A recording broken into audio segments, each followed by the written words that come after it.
So I was challenged by another YouTuber to take on this wall hanging with her and a couple others. And I don't know if all of us did it, but I did. And I thought, why not bring you guys along for the journey so that I can show you how I put this together in case you want to do it yourself. Hey friends, welcome back to my sewing room. My name is Becca. If you're new around here, first of all, welcome. Second of all, I am a quilter that likes to create social media content to share my passion about quilting and sewing. And I hope that you'll find these videos inspiring, educational, and maybe even a little entertaining. In today's video, I have got a tutorial of sorts for you for the Dancing Dragonfly or Dragonfly Dance. I'm not sure of the right name of it. Regardless, this is a pattern from Whole Circle Studios, and the link to that pattern is in the description box down below. This pattern is a foundation paper pieced quilt pattern, or FPP as it's commonly referred to. I think while FPP can be a little intimidating, and this one might feel a little overwhelming because of the angle of the dragonflies in the pattern, it's actually a really easy pattern to put together. It's not overly complicated, and if you just make the wall hanging like I did, all you really need is a good bit of yardage for your background and some scraps for the dragonfly. So, without any further ado, let's jump right into the tutorial. I'll show you how I put this together, and then you can let me know what you think of my quilt and whether or not you're going to do this. So to get started, we need to print out our templates, and I did print mine on foundation paper, but you could print this on copy paper and it would be just fine.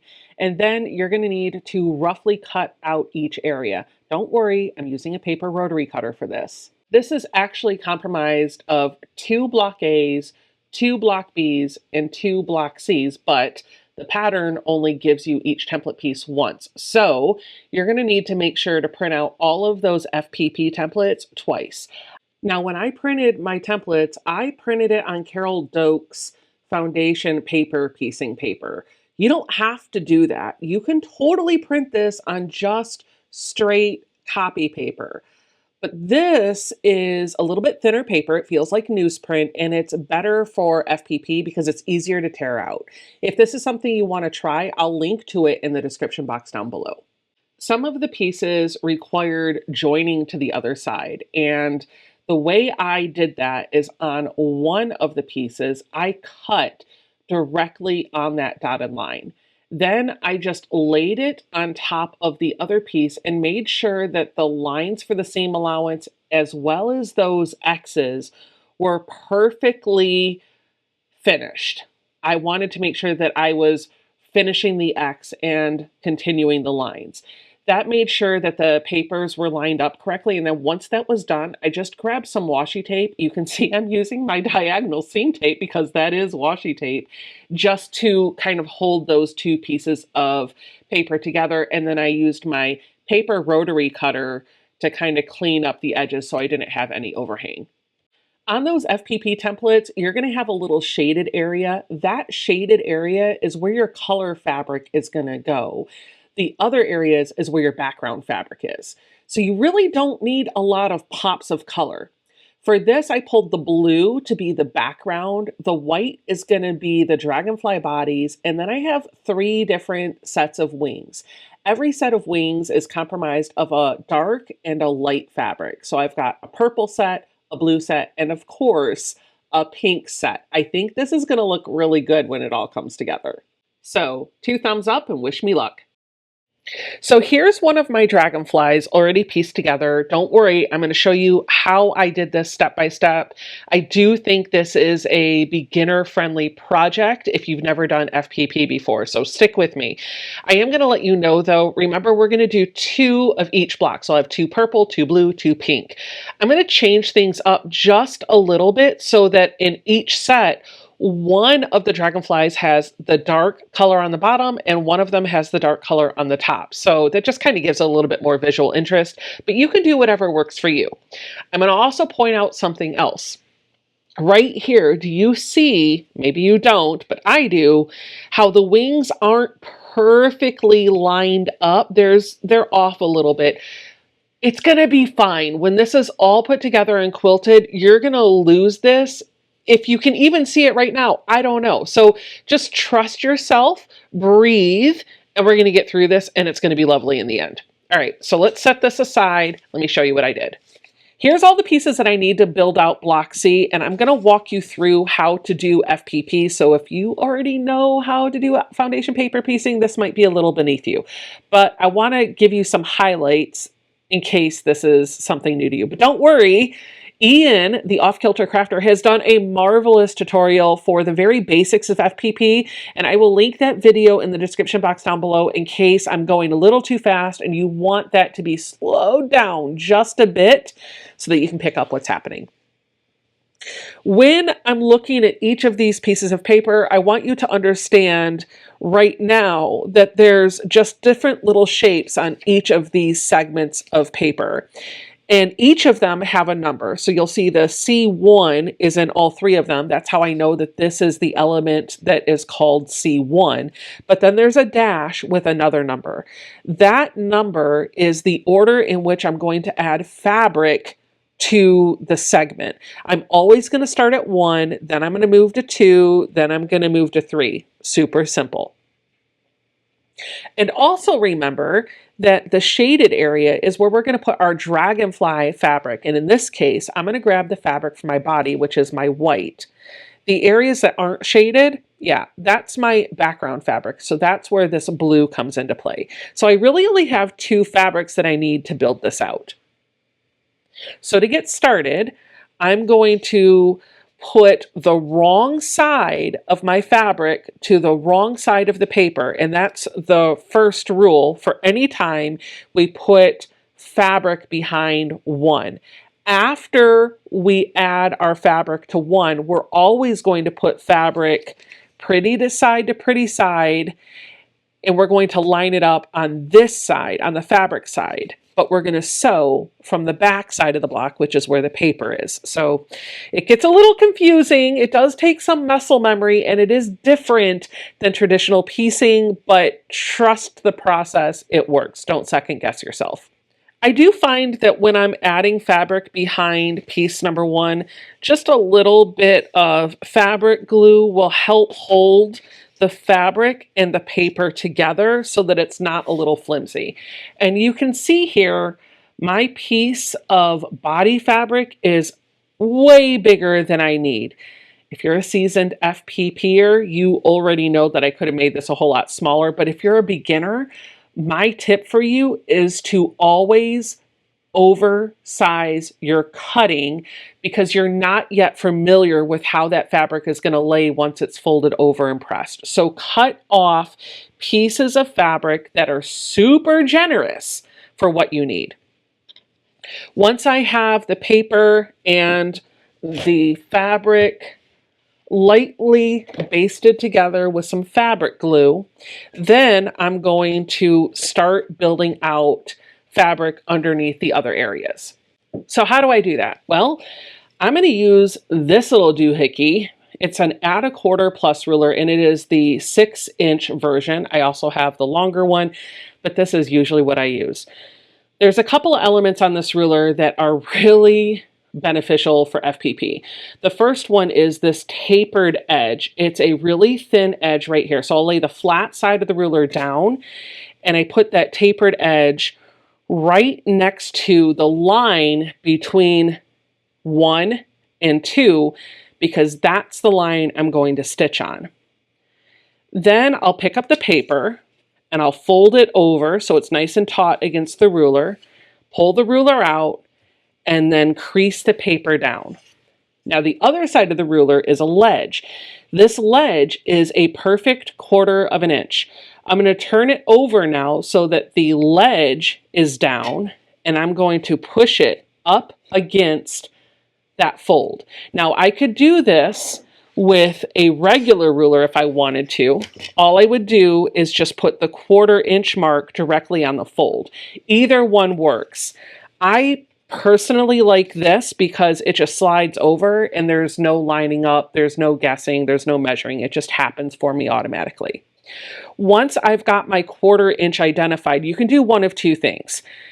If you are not comfortable with a rotary cutter, my sister is not, I'm trying to teach her how to do FPP, you could just use a marking tool to mark this line and then cut this away with scissors.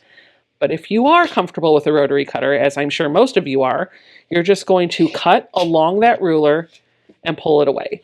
And what that's done is given us a nice clean edge right here to line up our fabric for the next step.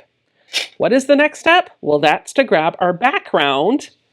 So I'm going to grab a chunk of background and I'm going to fold the paper under, and I'm going to take the blue fabric and put it right sides together with the piece that's glued to the paper.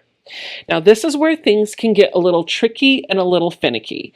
We need to make sure that when these raw edges are lined up here, that when the paper is folded over, my blue fabric is covering all of the piece that I had plus a 1/4 inch away. So I need to make sure that I'm allowing for the seam allowance and everything. If you have a light board, this would be a great opportunity to lay it down and have the light kind of shine up to illuminate the drawing on the paper so that you can see if your fabric is really covering that. You can also hold it up to a light source to see. I can see, I know you can't see it on camera, but I can see that my piece of fabric right here is covering everything that is drawn. It covers the shape plus a 1/4 inch out. So if that's all lined up properly, then I'm going to open the paper up. I'm going to take this over to my sewing machine, and right on this line right here, I'm going to stitch. Now I'm going to turn my stitch length down. I am sewing on a Singer 301, so my stitch length is 20 stitches per inch. But on a more modern machine, I would go with like a 1.4 or a 1.2. It doesn't have to be super, super tight because this is newsprint and it will tear very easily. But if you're using copy paper, you want it to be maybe even tighter than that. The reason why you're tightening up that stitch length is, number one, you're holding the pieces in, and the seam is going to hold up to the stress that you're going to put in when you start ripping the paper out. But then also you're perforating that paper. The tighter the stitches are, the easier it's going to be to rip it out when we're done piecing our project together. So let's go sew this. I think it's a good idea when you're starting your stitching on the line, after you've taken a stitch or two, just to do a back stitch. That's a tip I've learned as I've worked on some FPP projects.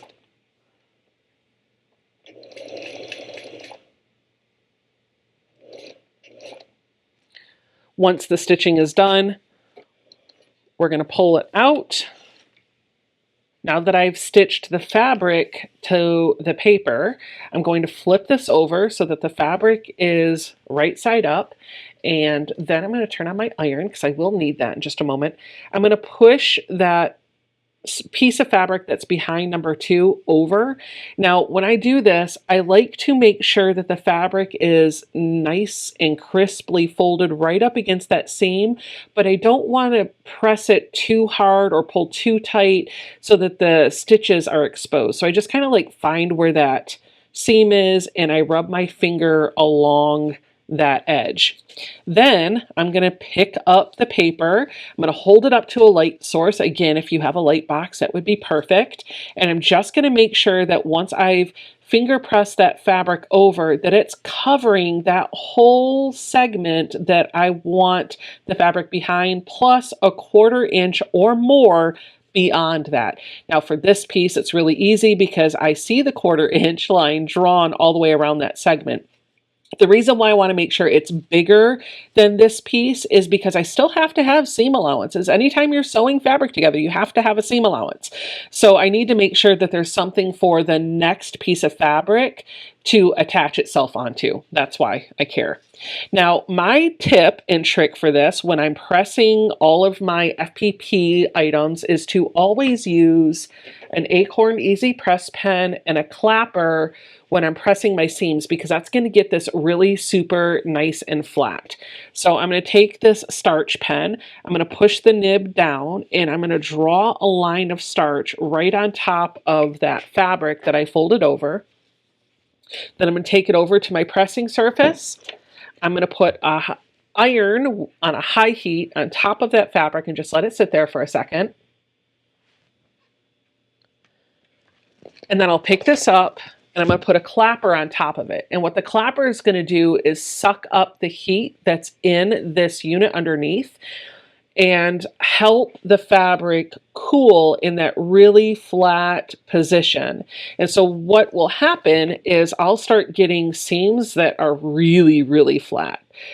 This is really honestly just 2 pieces of fabric. So this step could be considered just a little overkill for this, but because I do it with all of my FPP when I get bulkier seams, this starts to become muscle memory. Yes, this is only 2 pieces of fabric right now, but as I add this segment to another segment and another segment and another segment, taking that step to make this super flat now is going to help make those bulkier seams a little bit more manageable in the end. Okay, we've got fabric behind this section, so now we need to add fabric behind number 3. So we're going to flip this over and we're going to find the piece that has a 3 on it. It's right here. And we're going to do the same thing that we did before. We'll get the tapered edge of our ruler, put it against that line and fold it over. And then I take the ledge, butt it up against the folded piece of paper and cut the fabric. That gives me an edge of the fabric to line up my next little piece. I don't need a huge piece of blue. I think this one's going to work, but let's test it and see. I'm going to fold the paper down. I'm going to take the fabric and put it pretty side to pretty side. And then I'm just going to eyeball this, holding it up to a light source to make sure that this little scrap covers that whole section on the paper. And I can see that it does. I really wish I could show you this, but again, light source issues. So if I'm confident that this is in the right place, then I'm going to open up the paper, take this to the sewing machine and stitch right on that line, making sure to back stitch at the start and the end. Once that's sewn together, we'll lay this down so that the fabric is up, and we're going to nudge this over against the seam and just gently finger press this. And just like we did before, I'll pick it up and make sure that the fabric looks and feels like it's going well beyond that segment to include my seam allowances. And then my ironing muscle memory comes into play. I'll draw a line of starch along that fold. Take this over to my pressing surface. Give it a little bit of heat. And then put my clapper on it. And now segment C1 has all of the fabric pieces that need to be on it. I will tell you, I have a pro tip for you. I've been showing my sister how to do this.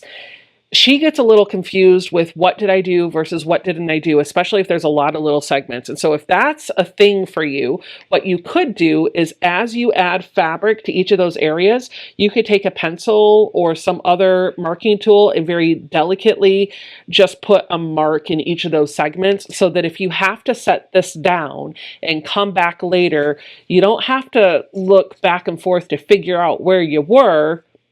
You can just look at what's crossed off and know exactly where to pick up. Also, another little pro tip if you're going to mark up your paper, if your templates, this pattern has it, but if your templates do not tell you what fabric you're writing or using in here, you could always write that in. So this one told me body, so I knew I was pulling my body fabric, but if I wanted to be super specific, I could write white and I could write blue in each of these or some other symbol that told me that's what's going to go in there. You could even grab some colored pencils and just color it to match your fabric so that it's visually what you're going to see. So anyway, now that we have all of our fabric added to the paper, now it's just time to trim this up. And so the way I do that is I grab a small ruler. I'm going to trim on this outer edge, and that should be a 1/4 inch away from the inner line around the segment. So I'm just going to put my ruler on there and use a rotary cutter to kind of sail through all of those layers. If you're not comfortable with the rotary cutter, you can totally do this with your scissors. I would prefer to trim with a rotary cutter whenever possible. I hate using scissors for cutting.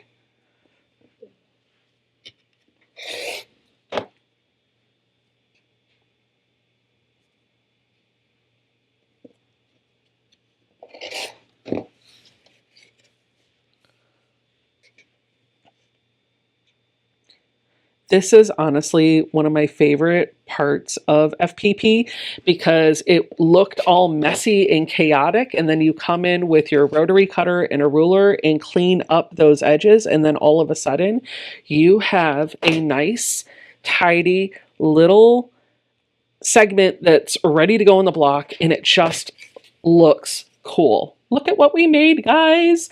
So that's the piece that's going to go in for the body. This is C1. We're going to repeat all of those steps to build out the other template pieces, and then I'll show you how to join it. Before I show you how to join all of these pieces, I need to point out that inside of your pattern, there is a triangle template.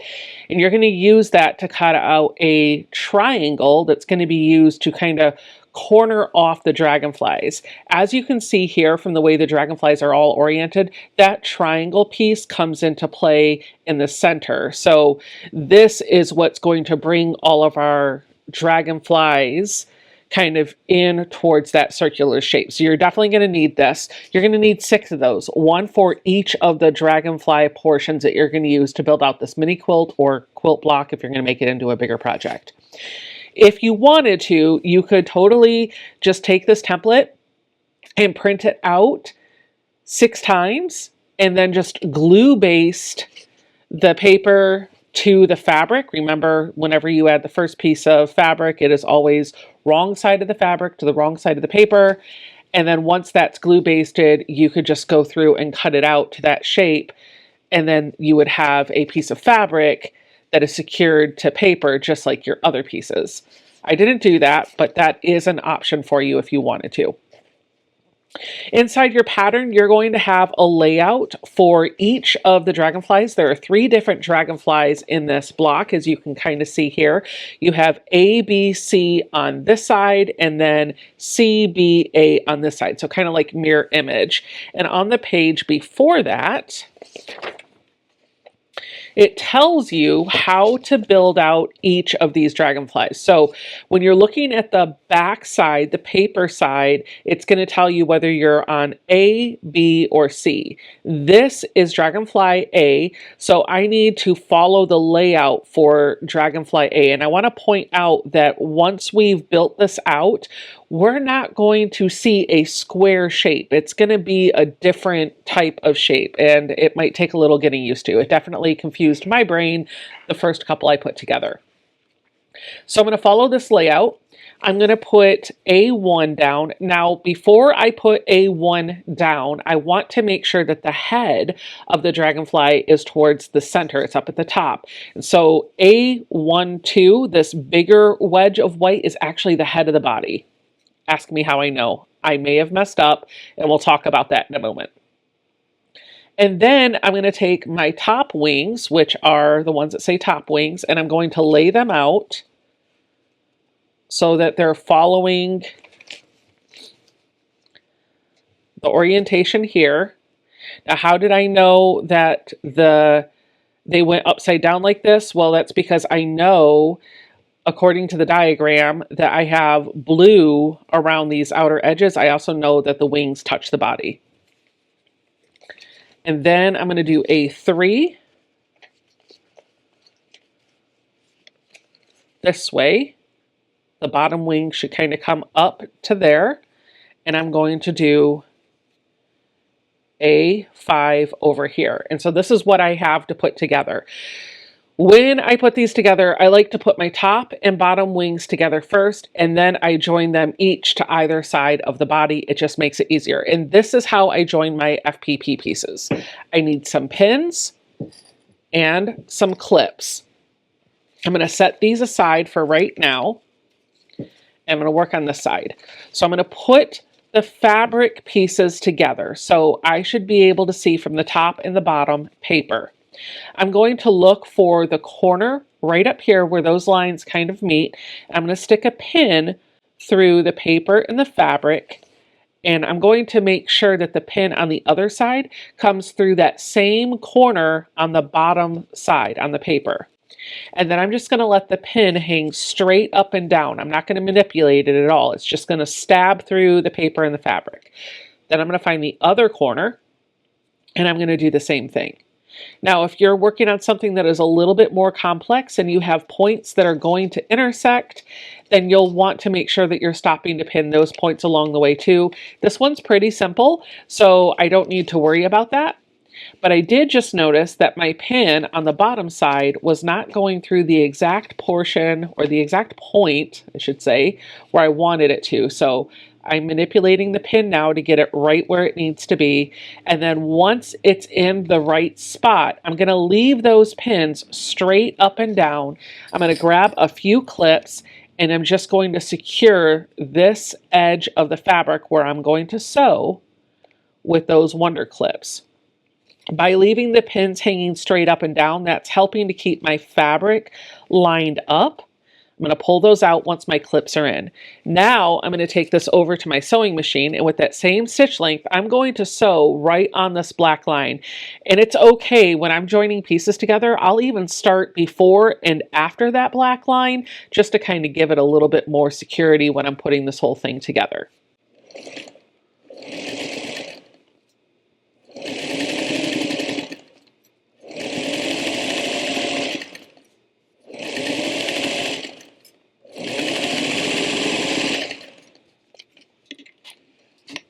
Once it's sewn together, I'll bring it over here and make sure that everything looks nice and tidy. It does.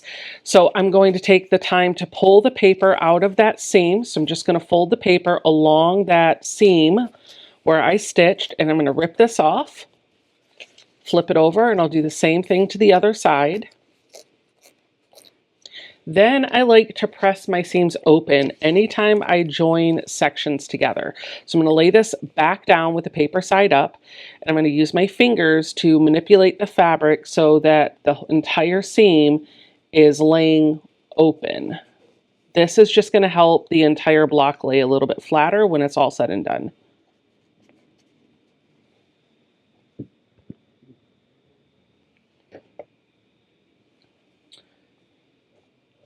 You know what the next step is. Apply some starch to that seam.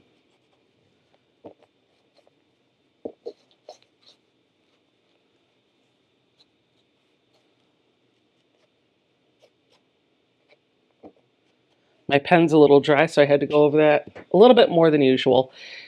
Then we're going to come in with our iron and our clapper and get this seam to lay really flat.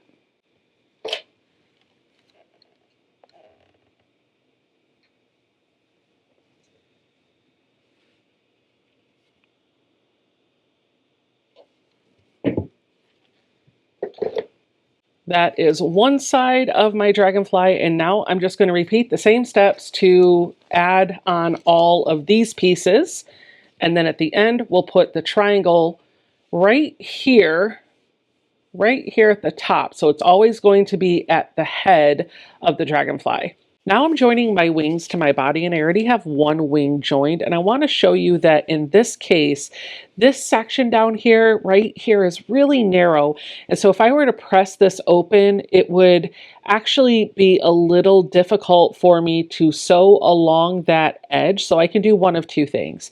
The first one is, before I press this seam open, I can attach the other wing, or I could just press the seam to the side out underneath the wing, which is what I think I'm going to do in this case. Now there is a bit of bulk right up here where the wings intersect with the body, but that's nothing that my starch pen and clapper can't take care of. So I feel like I'm still going to be okay with that.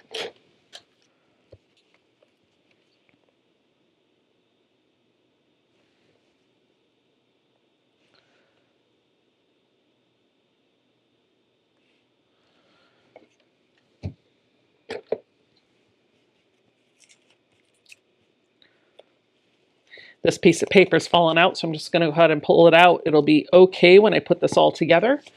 You can see from that heat, this got pretty flat. And if I feel like it's still not flat enough, I can do some starch specifically in this area on the right side of my fabric as well. Set my hot iron on it.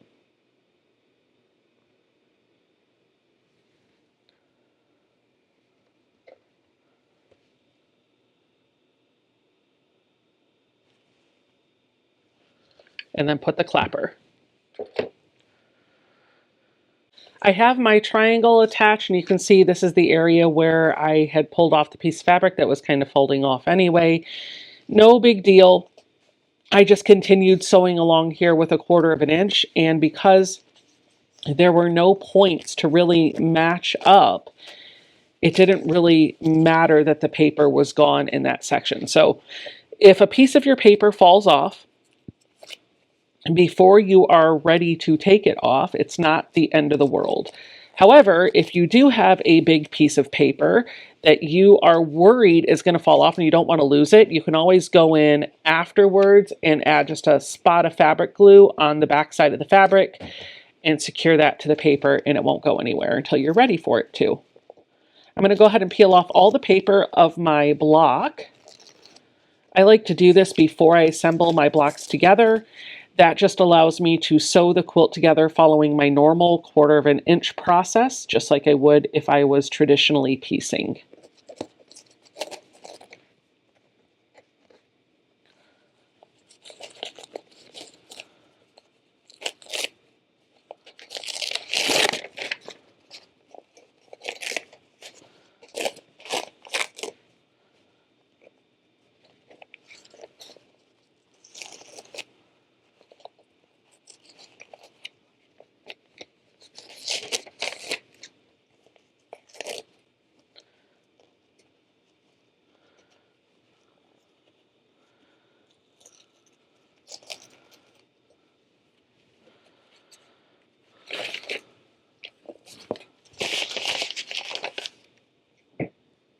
Now I'm just going to press this triangle up and away from the rest of the block.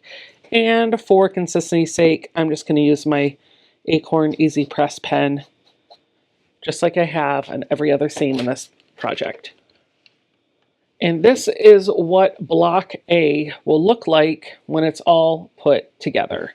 Now, I told you that one of my other dragonflies is not pieced correctly. And I'm going to show you what that mistake is. And I'm doing this to help you understand how you can recover if you put something together incorrectly.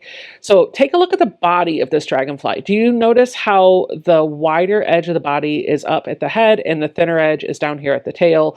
And you have more negative space at the head in this area than you do in this area. That's key. Take a look at this block. Do you see it? Maybe you don't. Let me point it out to you. Here's the body. This is the head because it's got more blue space and it's wider. And this is the tail. Yeah. So when you're putting these together, make sure you're paying attention to the orientation of the body. How can I recover from this? Well, I could leave this in the quilt. I'm showing you an image right now of all 6 of these dragonflies on my design wall, and you can look for it and see if that mistake jumps out at you. If it doesn't, then leave it in. It's totally fine. They still look like dragonflies. Just a couple of them look like they have really big heads and really big butts. But if you want to recover from this, it's going to be really easy. We just have to go back a little bit, but our stitches are kind of tight. So pulling out the seam ripper and unsewing is going to take a little bit more patience and a little bit more time. To do this, I need to take the triangle off of here and take this seam out and this seam out, and then just flip that body around, and then I'll sew the wings back onto the body and the triangle back onto here. I have already removed all of my paper from the back side of this block. So when I do this, I need to make sure that I am paying very close attention to my 1/4 of an inch seam allowance, because I don't have that paper to guide me anymore. I also don't have the paper to line up my points, so I'll want to make sure that I'm paying attention to the edges of my fabric when I'm putting everything back together. If that hurts your brain and it's not something you feel comfortable with, like I said, I'm showing you that image of all 6 of these dragonflies on the design wall. It still looks pretty good without those bodies being turned around, doesn't it? Let me know in the comments down below if you would fix this or if you would just leave it. So what do you think? I think I am happy that I went back and changed that one dragonfly so that his head was not up his butt. After the quilt top was pieced, it did sit unquilted for a while, and I wasn't really sure what I wanted to do with it. At the time when I finished this, I did not have Pro Stitcher on my long arm, and I knew I wanted to quilt it, but I just couldn't figure out what I was able to do that wasn't going to just scribble all over the quilt top.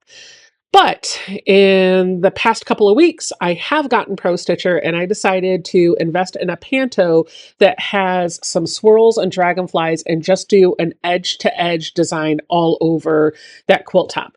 This served 2 purposes. One, it finished my quilt with a panto that I really loved, so 1A and 1B, but then also it helped me learn a little bit more about how to run Pro Stitcher on my long arm. So win-win. When it was all put together and quilted, I did bind it with a beautiful white fabric, and I know that this can intimidate some folks, but this is going to be a piece of art that's designed to hang on a wall, so I'm not really worried about the binding getting a little too dirty. Nothing that I couldn't spot treat if needed. I do have a tip for you though. When it comes time to putting all of this together, I found that my quilt had just a little bit of fullness in it, and it wasn't perfectly squared before I loaded it on the long arm. So I tackled that by giving it a heavy dose of best press and a hot iron before I put it on the long arm. And then I did not square it up before I quilted it, but I did baste the heck out of it on the long arm. I did my edge to edge stitching, and then I squared it up so it was perfectly, well, I think it's actually not a square quilt, but all of the 4 corners are a 90-degree right angle, which is really what I'm looking for. Let me know in the comments down below if you found this tutorial helpful, if you're picking up the pattern, and hey, if you do buy it from Whole Circle Studios, let them know that So Becca sent you their way. Thank you guys so much for watching this video with me. Don't forget to come on back for the next one, and I'll see you in the next video. Bye!